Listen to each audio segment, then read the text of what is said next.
जी आज बहुत भीड़ आई है, थे भीड़ में देख के भावुक भी हो गया, क्या होगा? नहीं क्या बहु तो भीड़ ज़्यादा थारी है, लोग था कांग्रेस ने, कांग्रेस आगे लाग रहे, कांग्रेस जीत फाइनल हो चुकी है। मुख्यमंत्री घोषणा बाकी रही है, बाकी मुख्यमंत्री बन चुके हैं। और आपने देखी बिल्लू बोखड़ा जीड़ो फिर वो लोग लड़ाई करते फिर पल्ला की खोले नहीं। अब सारा फेल हो ले लो फिर पौनिया ले फिर ले फिर मजदूर ले फिर बिल्कुल मजदूर थोड़ा कल मेरे तक है सारा ऑनलाइन, कोई दिक्कत नहीं। जीता फाइनल हो चुकी है, एकदम बढ़िया कांग्रेस जीतेगी, मुख्यमंत्री बनेगा और सीट भी जीतेगी, कोई दो ही रहेगा नहीं।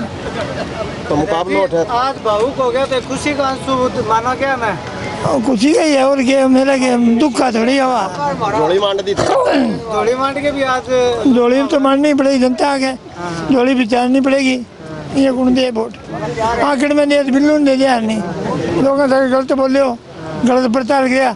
85 सीटों पर एक सीट पर आके भाई एक ही गई है कि को नहीं आनी पल्ले की को नहीं, किसी आदमी है सब साफ हो चुके हैं। कांग्रेस के आगे लगा सारा कांग्रेस ने वोट दिया, कांग्रेस कामयाब है, सारा लोग करेगी, सारा फायदा करेगी। अब 3 तारीख ने दीपेंद्र और आवे है। हाँ दीपेंद्र आओगे 3 तारीख ने, कितनी मजबूती माना भी 3 तारीख ने कितना मजबूत और कर देगा? बहुत बढ़िया एकदम हौसले ही हो जाएगी सही दिन क्लियर सीट की हौसले। बहुत बढ़िया, बहुत धन्यवाद क्या आया चारों, धन्यवाद सारा को। जीत फाइनल हो चुकी है, कोई दिक्कत नहीं जी। आज तो ये हुजूम उमड़ा है, इतनी सारी भीड़ और छोटे से बुलावे पे क्या कुछ कहना चाहोगे, क्या अंदेशा क्या संदेश दे रही है? देखिए मैंने आपको मंच के माध्यम से भी बताया था और अभी भी मीडिया के सामने बता रही हूँ कि जो आज जो भीड़ देख के और भीड़ जो सामने आई थी, तो जो ये भीड़ है ये चौधरी भरत सिंह जी का जो चुनाव है वो लड़ने का काम कर रही है, क्योंकि जनता चाहती है कि हरियाणा के अंदर कांग्रेस सरकार बनने जा रही है और चौधरी भरत सिंह जी है वो एक तरफा लीड ले रहे हैं। विधायक जी ने जो भावुक अपील की है, इससे कितना का आप मानते हैं? देखिए जनता भरत सिंह जी के साथ है और साथ रहेगी, और ये जो चुनाव की बात है तो मैं तो यही कह रही हूँ बार बार कि जनता चुनाव लड़ रही है। और भावुकता की बात, इन्होंने तो सदा जो इतना 35 साल जो रहे तो ये तो जनता के बीच रहे हैं, तो जनता चुनाव लड़ रही है तो हमें चिंता भी नहीं है। हाँ, क्योंकि जो सारी चिंताएं हैं वो जनता ने ले रखी है।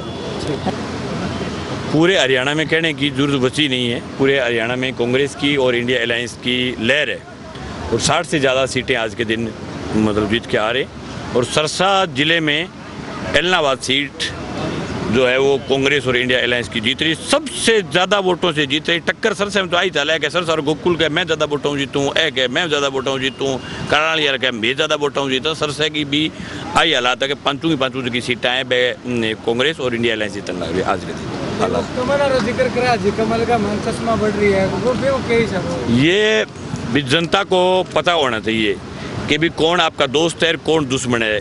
कोई भी गठबंधन जनता के सामने होना चाहिए, छुप करके कोई गठबंधन बुरी बात है। हमारी पार्टी ने कांग्रेस ने गठबंधन किया है, पूरे प्रदेश के सब लोगों को पता है, दोनों पार्टियों के नेता इकट्ठे बैठे, एक सीट हमारी है, बाकी सीटों पर कांग्रेस लड़ रही है।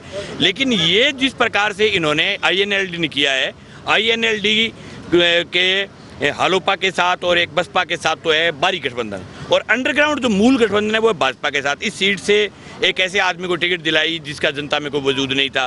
रानिया से इनके बेटे चुनाव लड़ रहे हैं, वहाँ से एक ऐसे आदमी को टिकट दिलाई जिसको कोई जानता तक नहीं। और ये राज्यसभा में जिस प्रकार से INLD ने जो वोट दिया था इसको BJP को, उसके बाद से लगातार ये भाजपा के संपर्क में जनता को मूर्ख बना रहे हैं। यहाँ इंडिया अलायंस से अलावा आप किसी को भी हरियाणा में वोट दे रहे हो वो BJP को जा रहा है, ये क्लियर बात है। और ये जो इनेलो है ये भारतीय जनता पार्टी की B टीम है, पूरी जनता को पता लग चुका है। गोपाल कांडा जिसने किसानों को ब्लैक शिप कहा था, काली भेड़े कहा था, आज उस गोपाल कांडा के लिए घर घर जाकर के वोट मांग रहे हैं, कार्यकर्ताओं को धमका रहे हैं, डरा रहे हैं, कह रहे हैं कि आपको गोपाल कांडा को वोट देना पड़ेगा। और अपने आप को खुद को स्वयंभू किसान केसरी बोलते हैं। और उसके बाद जो नेता किसानों के बारे में इतनी वाहियात बकवास करे और उस नेता के लिए जाकर के आप वोट मांगो, इससे बड़ी शर्म की बात क्या होगी। और वो नेता उकुल चुकुल लड़ो वो तो बोल भी दिया कि मैं तो BJP के साथ यहाँ तुरते हैं, झंडो ही को नहीं उतारे अगले। तो जिनके साथ आपका गठबंधन है वो गठबंधन वाले नेता के घर के ऊपर भाजपा का झंडा अभी तक लगा हुआ है, वो उतरा नहीं है। उसने प्रेस के सामने खुल्लम खुल्ला बोला है कि हम चुनाव जीतने के बाद बीजेपी के साथ जाएंगे, बीजेपी हमारे साथ आएगी। बीजेपी की सरकार बनाने के लिए ही मैं घूम रहा हूँ, तो ये उनके लिए घूम रहे हैं, वो बीजेपी के लिए घूम रहे हैं। तो पूरा मामला जनता समझ चुकी है। आप देखना बहुत बम्पर वोट जो भरत सिंह जी को आएंगे, क्योंकि जनता जो है इनके इनेलो के वर्कर ही नर्वस हैं। सब वर्करों में इस बात का दर्द है, दुख है, क्योंकि इनेलो के अंदर भी शुरू में चौधरी देवीलाल के टाइम के वर्कर थे, वो किसानी के वर्कर थे। अब जब जो किसानों की नस्ल पर कोई नेता बकवास करे और उस प्रकार के नेता के साथ अगर इनेलो के नेता जाकर के वोट मांगे, तो इनेलो के वर्कर खुद मायूस हैं। वो सब गाँव में जुबी दुआन कह रहे हैं कि वोट तो भरत सिंह जी को देंगे। ये सब गाँव के हालात हैं।